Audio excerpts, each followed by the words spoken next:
अल्लाहु अल्लाहु अल्लाहु अल्लाह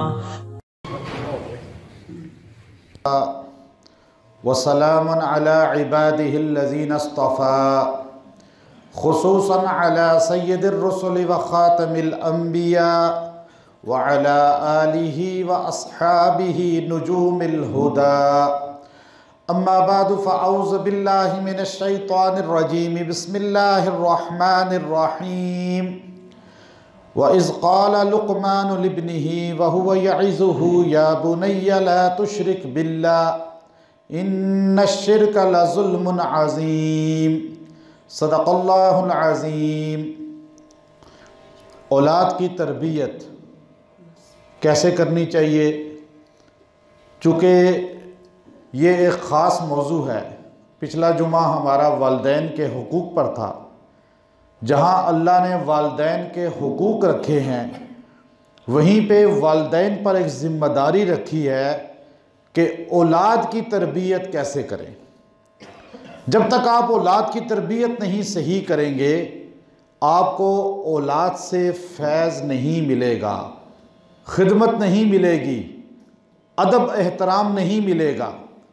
आज एक बड़ा अलमिया ये है कि माँ बाप एक जुमला कहते हैं कि बच्चा है, अभी तो छोटा है, अभी इस पे सख्ती करने की ज़रूरत नहीं, ज़िम्मेदारी डालने की ज़रूरत नहीं, नमाज का वक्त है, फजर का वक्त है, सोने दो। कोई ज़ोहर की नमाज का वक्त आया है तो स्कूल जाना है, असर के वक़्त ट्यूशन जाना है, मगरिब के वक़्त थोड़ा सा खेल का टाइम इसको दे देना चाहिए, इशा से पहले सुला दिया जाता है। ये ऐसी गलत रविश माँ बाप ने शुरू की और गलत ज़हन बना लिया कि अभी बचपना है, अभी इस पर सख्ती की ज़रूरत नहीं। हालांकि ऐसा नहीं होता। दीवार जब बनती है, आप अपना घर बनाते हैं, जब दीवार बनाते हैं तो नीचे से अगर मिस्त्री दीवार टेढ़ी कर दे तो कभी किसी ने कहा कि अभी तो आगाज़ है, ऊपर जाके सीधी हो जाएगी दीवार? कभी नहीं किसी ने कहा। क्यों? कि नीचे से अगर दीवार टेढ़ी होगी तो ऊपर तक टेढ़ी ही, सीधी ऊपर जाके 6 साल का बच्चा, 8 साल का बच्चा, 10 साल का बच्चा, 12 साल का बच्चा, ये दीवार को सीधी करने का, तरबियत करने की उम्र है। यहां इसकी दीवार अगर टेढ़ी कर देंगे, इसका अकीदा खराब कर देंगे, इसे कुरान और सुन्नत से नाआशना कर देंगे, तो फिर 15 साल की उम्र में जाके ये बच्चा कहता है मन अशद्दु मिन्ना कुव्वा, मेरे से ताकतवर कौन है, मेरे से ज़हीन कौन है। फिर बाप के सामने खड़ा हो जाता है, माँ के सामने खड़ा हो जाती है लड़की। फिर माँ बाप कहते हैं कि नाफरमान हो गई औलाद। तो अमारत दीवार टेढ़ी किसने की? माँ बाप ने। आप कुरान का मुताला करें। कुरान पाक में एक नबी नूह पैगंबर का वाक़या मिलता है। नूह अलैहिस्सलाम नबी हैं, और नबी वो जो 950 बरस तबलीग करते रहे। आपकी बीवी आपके अकीदे पर नहीं थी, आपकी बीवी इस्लाम में नहीं आई, और मां का असर बच्चे पे इतना होता है कि मां ने बेटे का अकीदा खराब किया, मां ने बेटे को शिर्क पे लगाया, बुतों के आगे सजदे पे लगाया, बाप ने तबलीग की, बाप ने समझाया, मां का असर बच्चा बाप की निस्बत भी ज्यादा लेता है। इसलिए हमारे पैगंबर ने फरमाया, जब तुम शादी करो हुस्न जमाल पैसा ना देखो, बल्कि औरत की सीरत देखो, औरत की सीरत देखो, इखलाकियात देखो, दीनदारी देखो, इसलिए कि ये लड़की कल मां बनेगी और एक खानदान इसकी वजह से या हदायत पर आएगा या गुमराही पे जाएगा। तो इसलिए बीवी नहीं थी सोचो फिक्र वाली, बेटा मां के कहने पर, यहां तक कि तूफान आया, सैलाब आया, नूह पैगंबर ने कहा या बुनैया इरकब माना, मेरे बेटे आजा मेरी कश्ती में सवार हो जा। माँ की चूंकि तरबियत नहीं थी तो बेटा कहने लगा कि मैं आपकी कश्ती से ऊंची पहाड़ी पे चढ़ जाऊंगा लेकिन आपके साथ नहीं बैठूंगा।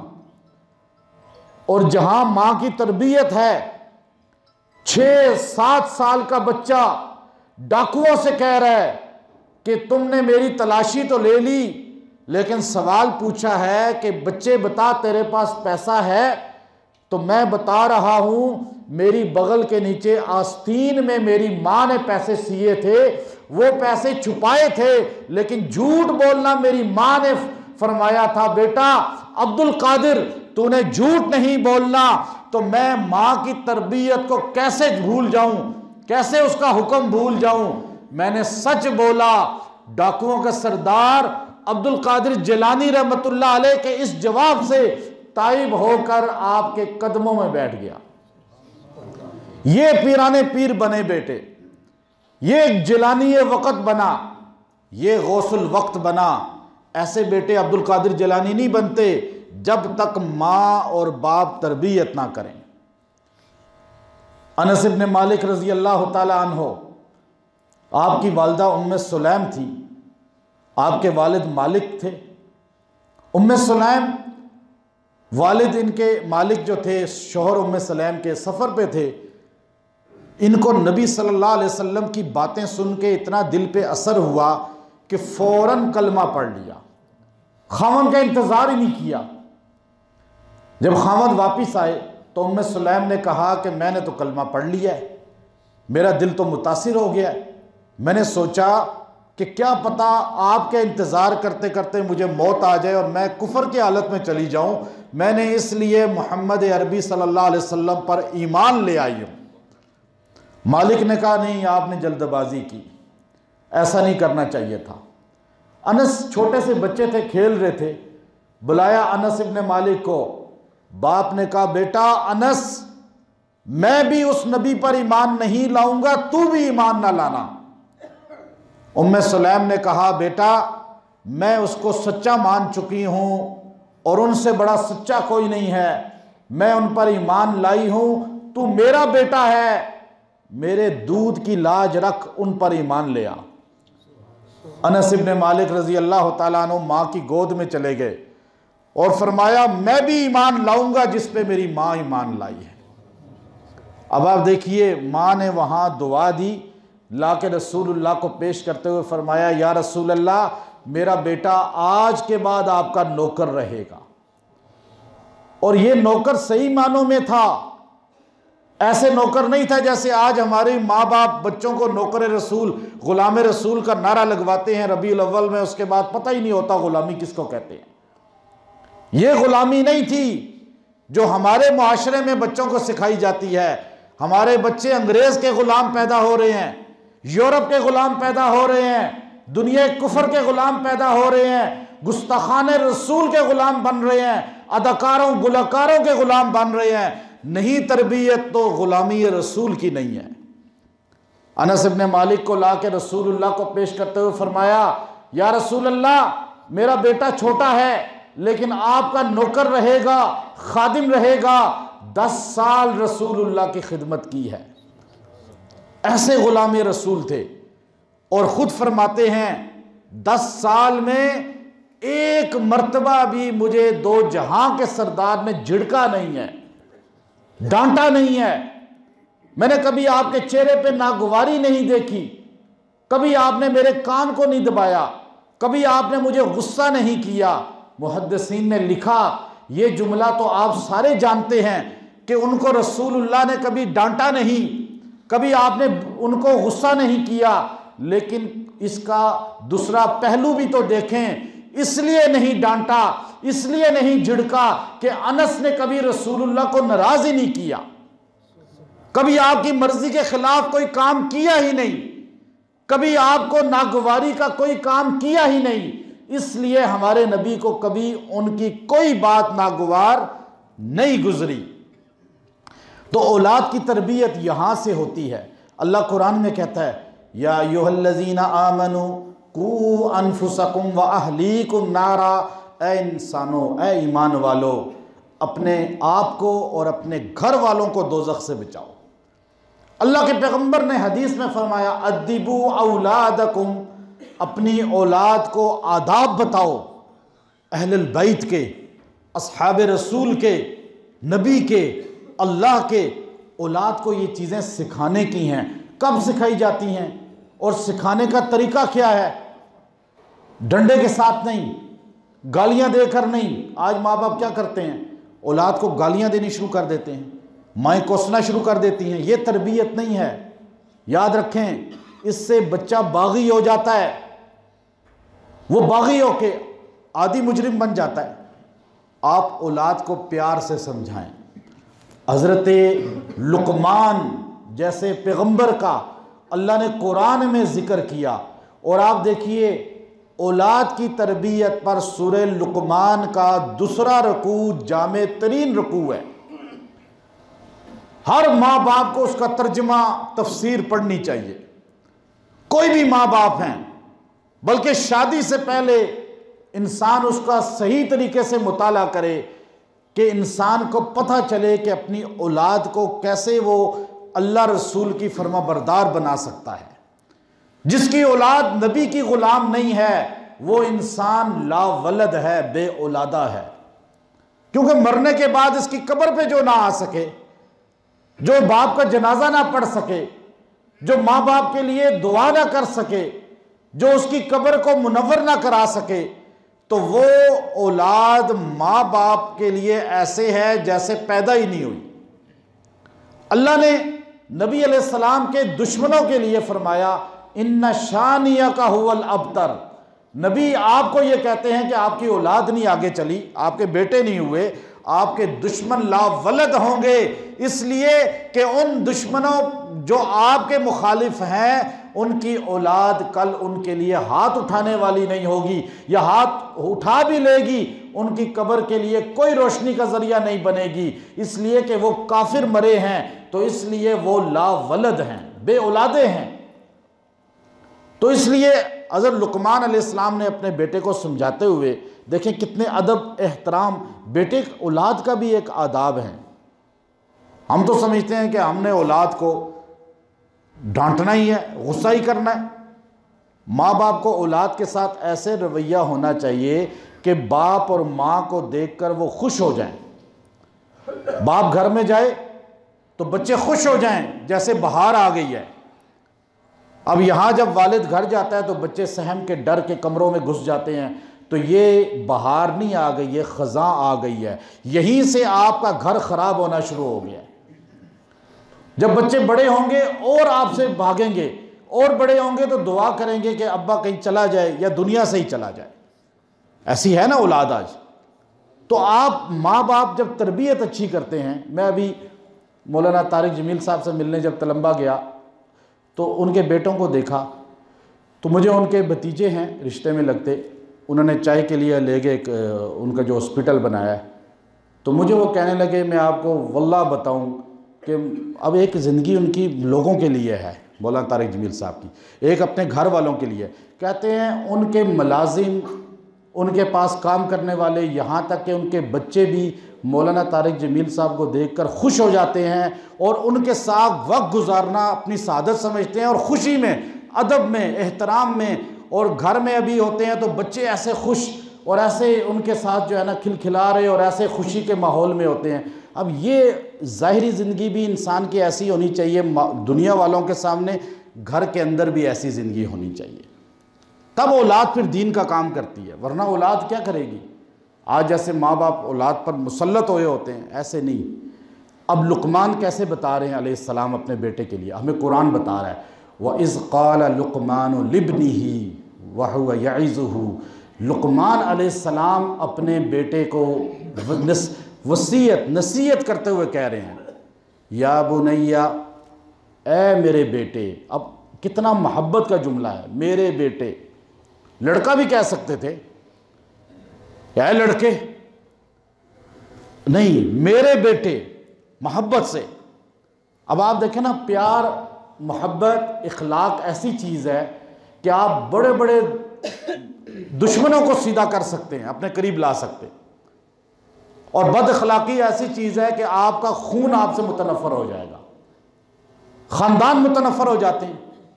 इखलाक, प्यार, हम जो बात करते हैं समझाने के लिए भी घरों में, तो हम डंडा बरसाते हैं, हकमाना अंदाज में करते हैं, ये गलत है। नबी का अंदाज बता रहा है। नबी क्या नबी नूह ने कहा, या बुनैया, ऐ मेरे बेटे, इरकब माना, मेरे साथ आ जा मेरे बेटे। या लुकमान अलैहिस्सलाम कह रहे हैं, या बुनैया, ऐ मेरे बेटे। पहली तरबियत, बच्चे की पहली तरबियत क्या करनी है? अलिफ बा ता सा नहीं, ABC नहीं, बल्कि पहली तरबियत कुरान बता रहा है, या बुनैया ला तुशरिक बिल्लाह इन्न शिर्क लजुल्मुन अजीम। मेरे बेटे, शिर्क कभी ना करना, ये बहुत बड़ा गुनाह है। इन्न शिर्क लजुल्मुन अजीम। बेटे को आप बताएं, बच्चे को बताएं, गुनाह नहीं करना शिर्क वाला। आज क्या बताते हैं? पहली चीज़ ये बताएं, बच्चा फिर सारी ज़िंदगी दिमाग में बैठाएगा। ये बच्चा 3 साल 4 साल के बच्चे को सिखाने की चीज़ें हैं जो हमारे नज़दीक उम्र ही नहीं है। इब्न क़य्यम रहमतुल्लाह अलैह ने लिखा, छोटा दूध पीता बच्चा खाली कैसेट होता है, जो उसके अंदर रिकॉर्ड करेंगे वही आपको जवानी और बुढ़ापे तक उससे निकले और उसके जो है उससे मिलेगा। आप उसमें रिकॉर्डिंग करें, जो चीज़ वही चीज़ सारी ज़िंदगी चलाएगा। अब बच्चे को कहना है शिर्क नहीं करना। क्यों? शिर्क करने वाले की नेकियां ज़ाया हो जाती हैं। अल्लाह का अटल फैसला है कि शिर्क करने वाले को कभी माफ़ नहीं करेगा, बाकी जिसको चाहे माफ़ कर दे। अब ये कौन बताएगा? बाप और माँ। बुल्ले शाह रहमतुल्लाह अलैह को माँ ले गई, बाकी उस्ताद के सामने बैठाया। 3 साल का बच्चा है, उस्ताद जी से कायदा पढ़ाएं। उस्ताद ने औज़ बिल्लाह बिस्मिल्लाह करके कायदे से शुरू किया। उसने कहा नहीं, मैं यहाँ से तो नहीं पढ़ूंगा, ये तो मुझे आता है। उस्ताद ने कहा चलो अल्हम्दुलिल्लाह पढ़ो, कहा वो भी आती है। कहा अलिफ लाम मीम पढ़ो, कहा वो भी आती है। उस्ताद ने कहा 3 साल का बच्चा मजाक कर रहा है। गुस्से में कहा कि तू कहाँ से पढ़ेगा फिर? तो बुल्ले शाह रहमतुल्लाह अलैह ने फरमाया, मैं सुब्हानल्लज़ी असरा 15वें पारे से पढ़ूंगा। उन्होंने कहा 15वें पारे से, बाकी 14 पारे? फरमाया मुझे ज़ुबानी हिफ्स है। का झूठ बोल रहे हो? का झूठ नहीं बोल सकता, आप सुन लें। उस्ताद ने इम्तिहान लिया। बुल्ले शाह 3 साल की उम्र में 14 पारों के हाफिज थे। उस्ताद ने हैरत के साथ माँ को बुलवा कर पूछा कि आखिर ये कैसे हो गया कि 3 साल का बच्चा 14 पारों का हाफिज हो? माँ ने आकर रोते हुए कहा, मैं 14 पारों की हाफिजा हूं। जब भी इस बच्चे को दूध पिलाया है कुरान पढ़ा करती थी। बच्चा दूध पीते पीते हाफिज बन गया 14 पारों का। आज माँ ड्रामे देख रही है, फिल्में देख रही है, गाने सुन रही है, मैच देख रही है, दुनियादारी की बातें कर रही है, गिबतें कर रही है और बच्चे को दूध पिला रही है। वो रूहानियत कहाँ से मिलेगी और ये बच्चा कहाँ दीन का खादिम बनेगा? और दूसरी चीज़, नूह अलैहिस्सलाम, लुकमान अलैहिस्सलाम फरमा रहे हैं अपने बेटे को, कुरान है सूरह लुकमान, या बुनैया अक़िमिस्सलाह। तौहीद के बाद सबसे बड़ा अमर नमाज है। जो माँ बाप कहते हैं बच्चा है कोई बात नहीं, नमाज से दूर किया हुआ है, आपने पहले फरमाया अक़िमिस्सलाह, मेरे बेटे नमाज नहीं छोड़नी, क्योंकि बेनमाजी का इस्लाम में कोई हिस्सा नहीं है। अक़िमिस्सलाह वअमुर बिल मारूफ, और अच्छी बात की तबलीग किया कर। जो तुझे अच्छी बात पता है वो बच्चे सबको बताया कर। ये तबलीगी जमात का काम नहीं है, ये हर बाप का काम है, हर माँ का काम है अपने बच्चे को। आज तो हमारे यहाँ तबलीगी जमात वालों को समझ लिया कि वो अच्छी बात की तबलीग करें, बाकी कहते हैं हमें क्या ज़रूरत है। अल्लाह कुरान में कह रहा है बच्चे को बचपन में कहना है वअमुर बिल मारूफ वन्हा अनिल मुनकर, और गलत बातों से रुकना, गलत बातों की तरफ ना जाना, अच्छी महफिलों में बैठना, अच्छी बात की तबलीग करना, गलत महफिल से बचना, गलत माहौल में ना जाना, गलत बातों की तबलीग ना करना। बच्चे को बचपन से बताएं, फिल्मों की बातें नहीं करनी, ड्रामों की बातें नहीं करनी, दुनियादारी की बातें नहीं करनी, ये गलत हैं। वन्हा अनिल मुनकर। अब जब मुझे बताएं, आप जब अच्छी बात की तबलीग करें, बुरी बात से आप रोकेंगे, तो आपको लोग सलूट करेंगे या बुरा कहेंगे? बुरा ही कहेंगे। अल्लाह ने कुरान में भी वतवासौ बिल हक जब कहा तो वतवासौ बिस्सब्र कहा, क्योंकि हक बात पे बुरा कहा जाता है, लोग मुखालिफ होते हैं। और जब बच्चे को आप समझाएं कि जब तुम अच्छी बात को बयान करोगे, गलत महफिलों से अपने दोस्तों को रोकोगे, खुद नहीं जाओगे, तो तुम्हारी मुखालफत होगी। वस्बिर अला मा असाबक, तो तुमने उस पर सब्र करना है, मातम नहीं करना। बच्चे को बचपन से बताएं, ये मातम इस्लाम में नहीं है, रोना धोना इस्लाम में नहीं है, सीना कोबी नहीं है। इस्लाम में क्या है? वस्बिर अला मा असाबक इन्न ज़ालिका मिन अज़्मिल उमूर, ये बड़ाई के काम हैं। अल्लाह ने कहा, लुकमान अलैहिस्सलाम ने अपने बेटे से कहा, वस्बिर अला मा असाबक इन्न ज़ालिका मिन अज़्मिल उमूर, अगर तुम बड़े बनना चाहते हो तो ये काम करो। वला तुसअर खद्दका लिन्नास। अब आप देखिए कैसे तरबियत कर रहे हैं बच्चे को। आप बताएं, वला तुसअर खद्दका लिन्नास, मेरे बेटे लोगों के साथ बदकलामी ना करना, लोगों के साथ बदतमीजी ना करना, लोगों को ओए आए नहीं करना, नाम लेके बेअदबी ना करना। जब आप बच्चे को कहेंगे लोगों की बेअदबी ना करना, तो मुझे बताएं वो बच्चा जब बड़ा होगा तो क्या वो दीन वालों की बेअदबी करेगा जो आम लोगों की बेअदबी नहीं कर रहा? क्या वो औलिया अल्लाह की बेअदबी करेगा? क्या वो अस्हाबे रसूल की बेअदबी करेगा? क्या वो अंबिया की बेअदबी करेगा? अल्लाह की बेअदबी करेगा? यही बच्चा कल डॉक्टर बनेगा, इंजीनियर बनेगा, फौजी बनेगा, ये हर शोबे में जाएगा, जज बन के जाएगा, तो ये बच्चा सही मानों में मुसलमान होगा, सही मानों में कुरान और सुन्नत का पाबंद होगा। आलिम होना शर्त नहीं है, हाफिज होना शर्त नहीं है, ये आदाब तो सारे मुसलमानों के लिए हैं। इसके लिए ज़रूरी तो नहीं कि मौलवी साहब का बच्चा होगा तो ये आदाब सीखेगा, सिर्फ मुसलमान सही मानों में बन जाए, ये असल है तरबियत। वला तुसअर खद्दका लिन्नास, लोगों से बदतमीजी ना करना। वला तमशी फिल अर्ज़ि मरहा, ज़मीन पे अकड़ के ना चलना। कुरान कह रहा है अपने बच्चे को बचपन से बताएं, अकड़ के ना चलना। ये छोटे छोटे लड़के बाज़ारों में फिर रहे होते हैं, या आप अपने मोहल्लों में जाकर देखें, ये ऐसे अकड़ के फिर रहे होते हैं, ऐसे लड़ाई झगड़े, ऐसे जो है मामलात में उलझे होते हैं। ये तरबियत माँ बाप अगर बचपन से करें तो ये बच्चा अकड़ के चलेगा, ये अपने आप को बड़ा समझेगा, ये गुरूर और तकब्बुर में आएगा। अल्लाह ने कहा वला तमशी फिल अर्ज़ि मरहा, ज़मीन पे अकड़ के ना चलना। और वनकर मिन अस्वात, फरमाया इसके बाद जो सबसे बड़ी चीज़ है कि अपनी वग़ज़ुज़ मिन सौतिक, अपनी आवाज़ को पस्त रखना। रोड पे चिल्लाना नहीं, रोड पे चीखना नहीं, गलियों में चीखना नहीं। अब ये गलियों में जो चीख रहे हैं, बाज़ारों में चीख रहे हैं, ये हमारे मुल्क के अंदर ही है। अभी हम कितने मुल्कों में घूमे, बल्कि हम उज़्बेकिस्तान हमसे गरीब मुल्क है, उसमें हम गए, एक आवाज़ नहीं आती, गाड़ी के हॉर्न की पूरे मुल्क में कभी आवाज़ नहीं आई, महसूस नहीं होता ये गाड़ियाँ भी हैं, एक बंदे की आवाज़ नहीं आई कभी। अभी इस मस्जिद में फिर भी बयान के दौरान थोड़ी आवाज़ें आ रही हैं मुख्तलिफ हल्की हल्की, इतनी आवाज़ बाज़ार में कभी नहीं आती वहाँ। हमारी तरबियत ऐसी होनी चाहिए, हमारे बाज़ारों में चले जाएं, हमारी गलियों में चले जाएं, ऐसे चीख रहे होते हैं सारे, ऐसे आवाज़ें निकाल रहे होते हैं। ये अदब नहीं है इस्लाम का, ये तरीक़ा नहीं है। वग़ज़ुज़ मिन सौतिक, क्यों नहीं ऊंचा बोलना, चिल्लाना क्यों नहीं है? इन्न अनकरल अस्वात लसौतुल हमीर, ये चीख कर चिल्लाने वाला गधे की तरह होता है, चूंकि चिल्लाना गधे का काम है, इंसान का नहीं, कुरान कह रहा है।